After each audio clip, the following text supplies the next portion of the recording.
E aí pessoal, tudo bem? Merenguejo na área, vamos para mais um vídeo aí. E o tema do vídeo é a obsessão dos nossos ancestrais com a astronomia. Antes de mais nada, peço que deixem aquele like e se inscrevam no nosso canal para dar aquela força, tá bom? Vamos lá. Os nossos ancestrais eram incrivelmente inteligentes, e muitas descobertas ao longo dos anos revelaram evidências do que eles estudaram e observaram. Um assunto em que eles se focaram especialmente foi a astronomia. Alguns dos feitos mais impressionantes dos nossos ancestrais estavam relacionados ao que eles viam nos céus. Confiram 10 deles a seguir. 10. O Códice de Dresden. O Dresden Codex é um manuscrito maia que foi entregue à Biblioteca Real de Dresden, na Alemanha, em algum momento por volta de 1730. O manuscrito não recebeu nenhuma atenção até o final de 1800, quando Ernest Forstmann, um matemático alemão, concluiu que grande parte do conteúdo do livro estava relacionado ao planeta Vênus, embora ninguém pudesse ler hieróglifos maias naquela época. Finalmente, somente em 1920, John Tipple, engenheiro químico, disse que o texto era um sistema complexo que acompanhava os movimentos de Vênus. O manuscrito remonta ao século X e foi escrito por um astrônomo que obedientemente rastreou Vênus por um período de 25 anos. Tudo isso ocorreu 500 anos antes de Copérnico registrar os movimentos do planeta. E o ciclo de Vênus era especialmente relevante para os maias porque eles acreditavam que se encontrava associado à guerra e usavam para determinar os tempos apropriados para as coroações, para as guerras e para qualquer outro evento de grande escala. 9. O monólito sazonal. Localizado em uma cordilheira conhecida como Gardner's Edge, em Manchester, na Inglaterra, fica um monólito de 2 metros de altura e 4.000 anos de idade. O monólito é de forma triangular e o lado norte é plano. Outras descobertas da era neolítica nas proximidades sugerem que o lugar tinha algum tipo de significado especial. Embora não saibamos o significado que a área tinha para os povos antigos, sabemos que o monólito teve um uso engenhoso: marcar as estações do ano. Com base em como o monólito era iluminado, as estações podiam ser distinguidas. Por exemplo, durante o inverno, o lado inclinado do monólito lançava uma sombra. Durante o verão, só havia sombras de manhã e de tarde. E no meio do verão, a pedra brilhava o dia inteiro. 8. A Tábua Babilônica.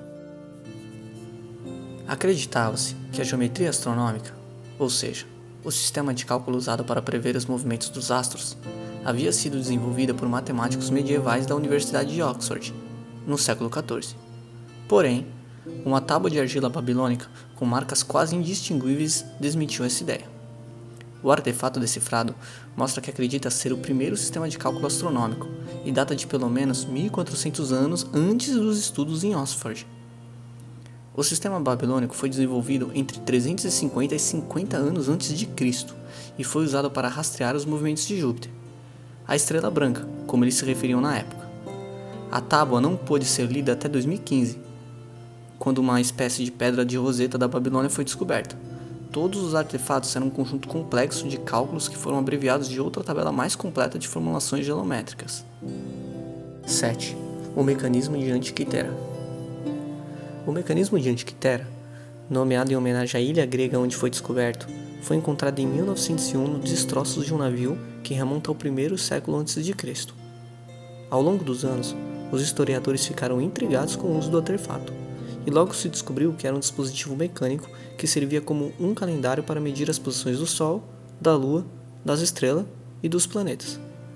No entanto, apenas recentemente a gente descobriu para quem o dispositivo era destinado. Ele era destinado para os filósofos e para os estudantes da época. De acordo com um fragmento de 3.500 caracteres, ou seja, apenas um quarto do texto original que foi encontrado dentro do dispositivo, ele não era para ser usado como uma ferramenta de pesquisa ou para cálculos, mas sim para ensinar os estudantes de filosofia sobre o cosmos e o lugar do homem no universo. Era tipo uma espécie de livro didático, que ensinava o que os antigos sabiam sobre astronomia e sobre suas implicações nas suas vidas. 6. O tumbuloscópio. Em Portugal, túmulos de 6.000 anos de idade, feitos de lajes de pedra, foram descobertos em 2016. Os túmulos podem ter tido um uso significativo. Observar Aldebaran, a estrela vermelha que é a mais brilhante na constelação de Touro. Como um telescópio sem lente, muitos dos túneis têm como objetivo fornecer uma visão desobstruída da estrela, que é aprimorada pelas estruturas. A estrela foi muito importante para os pastores da época, que levavam seus rebanhos para as pastagens de verão nas montanhas. observar Aldebaran pode ter sido um evento importante que coincidiria com a aparição de verão no crepúsculo da manhã. Os túmulos não eram apenas para enterro, também serviam para ritos de passagem. Muitas dessas cerimônias envolviam confiar um segredo astronômico para iniciar, neste caso, Aldebaran. 5. O calendário de Cairo. Também conhecido como calendário da Estrela Demônio, data entre 1237 e 1163 a.C. A estrela demoníaca é uma estrela cintilante conhecida como Angol, que é um dos focos do calendário. O calendário de Cairo informa que dias deveriam ter sorte ou azar, e os astrônomos começaram a notar um padrão nesse calendário. Esse padrão foi detectado a cada 2,85 dias, o que corresponde ao escurecimento regular de Angol. Angol vem da frase em árabe Ras al-Ghul, que significa a cabeça do demônio, mas para os egípcios significava o olho de Horus. Quando o olho de Horus estava brilhante para os egípcios, isso significava que Horus estava furioso, mas quando estava fechado, significava que ele estava pacificado. A importância para nós, no entanto, dos egípcios rastrearem Angol vem do fato de ser a primeira pesquisa registrada de observações de uma estrela variável. Antes da descoberta do calendário de Cairo, a primeira pesquisa de alguém rastreando uma estrela variável não ocorreu até 3.000 anos depois. 4. O copo de vinho da constelação grega. Por muitos anos, os historiadores pensaram que um antigo copo de vinho grego, agora no Museu Arqueológico de Lâmia, na Grécia, era decorado com nada mais do que representações inócuas de animais. No entanto, após um exame mais minucioso, descobriu-se que o copo ilustrava imagens de constelações de estrelas. O artefato data de 625 a.C. e não recebeu nenhuma atenção quando foi descoberto pela primeira vez. Enquanto muitos objetos gregos eram decorados com cenas de caça, este copo era diferente. Várias espécies de animais estavam fora do lugar. Por exemplo, os golfinhos são retratados ao lado de animais terrestres, enquanto os escorpiões são destacados em um momento em que raramente são mostrados ao lado de outros animais. E por que os gregos criariam um artefato tão peculiar? Para servir como calendário. O copo era uma simples exibição das posições das constelações ao longo das estações, um assunto que os gregos antigos levavam a sério e estudavam respeitosamente. Colocar essas imagens no copo era uma maneira de inspirar as constelações em quem as usasse. 3. Os círculos de Orkney. Os grandes círculos, como conhecido, é o nome dado a um extenso local da Era Neolítica, que é o grupo mais antigo de pedras na Grã-Bretanha, com mais de 5.000 anos.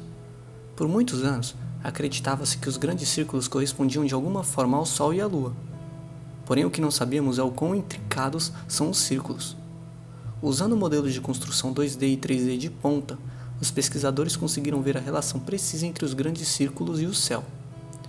Parece que os grandes círculos não estavam apenas alinhados com vários arranjos diferentes do Sol e da Lua, mas também com a paisagem e o horizonte e os movimentos do Sol e da Lua nessa área.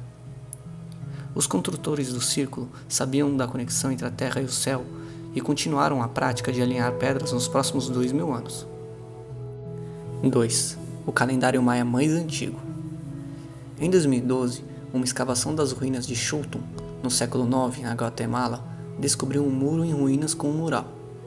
Quando o mural foi examinado, descobriu-se que uma sala parcialmente exposta por saqueadores exibia numerais, pinturas figurativas e, o mais importante, glifos lunares. A presença de glifos lunares sugeria que as paredes estavam relacionadas à astronomia de alguma forma. Os maias eram conhecidos por registrar meticulosamente informações astronômicas, então os pesquisadores começaram a investigar a teoria. Depois de decodificar os glifos e os números, as paredes foram encontradas com o mais antigo calendário maia já descoberto. As tabelas numéricas de Chultun mostram quão extenso era o conhecimento maia da astronomia. Eles criaram seu próprio sistema de medição de tempo com base nos movimentos lunares, e alguns gráficos sugerem que eles observavam e estudaram movimentos planetários, como os ciclos lunares de Júpiter. 1. A cidade de Petra. Petra foi a capital da civilização dos nabateus, que existiu desde o século III a.C. até o primeiro século depois de Cristo. Petra era, entre muitas coisas, um movimentado centro comercial, um ponto de encontro religioso e uma cidade construída especificamente para divindades celestes. Os nabateus adoravam o sol, e a maioria das estruturas construídas em Petra corresponde especificamente a eles. De fato, Em certas épocas do ano, como o solstício de inverno, muitos dos edifícios importantes eram brilhantemente iluminados pelos raios do sol. O solstício de inverno teve grande importância para os nabateus, pois eles acreditavam que ele marcou o nascimento de um dos seus deuses principais, Doshara.